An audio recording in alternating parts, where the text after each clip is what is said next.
Hey y'all, this bag isn't strictly to be used for me, it's to be used for whoever's stuck nearby. Like the lady I was buying some tailgating chairs from, dead battery sitting in her own driveway. 10 minutes later, we were each back onto our day. The bag, the custom Leathercraft CLC 1111. I just got this. I was eyeing up a Carhartt, but decided to go with this one over it. This one doesn't have the same water resistance, but maybe it's also not going to trap water. This thing lives in the back of the car, not out in the elements. So it doesn't necessarily need that. About 46 liters. The first thing we're going to pull out here, the NOCO Boost XL GB50.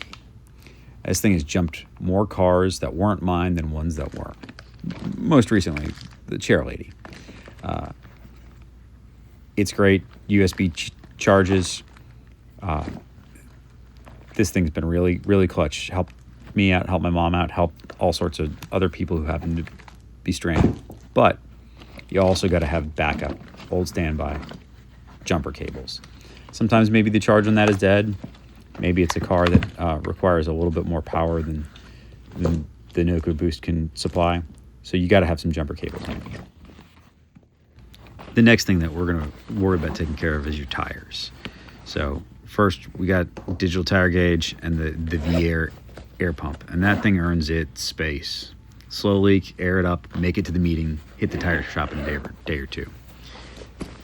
Bigger problem, puncture, fix that, then you can re-air the tire. The gauge gets used every time the pump does, and then some. Now when you do have that puncture, this is where your plug kit comes in. This is the TECCPO 100 piece. And this one hasn't had the chance to prove itself yet, since every flat I've had after I bought this thing has been at the sidewall, which a plug wouldn't have fixed anyway. But when you do have the right kind of flat, this thing turns a ruined afternoon into a 5-minute stop at the shoulder. Find the hole, plug it, use that VIAIR to air back up, check it with that tire gauge, and you're on your way. Got a spare cabin air filter there. After that's an AC charge hose. I used it a lot on the Highlander when we knew there was a coolant leak, but we couldn't pin down exactly where it was coming from. Didn't solve the mystery, but it bought time till we did. Then we've got trim tools. That's when you need to take something off without cracking a clip that's probably been discontinued for a dozen years. The next few things are important because a fogged or streaked windshield is a visibility problem, and visibility is a safety problem. So we've got some Rain-X cleaner, got some chamois to wipe and dry. We got some car wash packs, and we've got a defog sponge. Those car wash packs are the one truly cosmetic thing in here. But even those are mostly about somebody seeing your brake lights through the grime.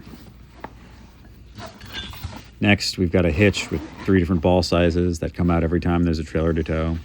Sometimes it's mine, sometimes it's a friend's. You need to be prepared for different sizes. And then we've got the ratchet straps, and these come out every time something needs to get on the roof rack, or maybe you want to tie something down to keep it from sliding around in the back. The ratchet straps aren't a substitute for an actual kinetic recovery strap, which isn't in this bag yet. And the cabin air filter needs to be in its own box in a flat surface, not next to tools that could crush it. Still on the list, like real kinetic recovery strap, a headlamp, a pry bar, gloves, a breaker bar, a recovery hitch, and a bottle jack with a built-in jack stand. The bag is early. There'll be a follow-up once all of this is actually sorted out. But most of what's in this bag has already done its job somewhere. Not necessarily in a wreck, just in somebody's driveway, somebody's parking lot, somebody's moving day. The bag around them still figuring itself out, and that's fine. I'll see you in the next one. Thanks for watching. Bye.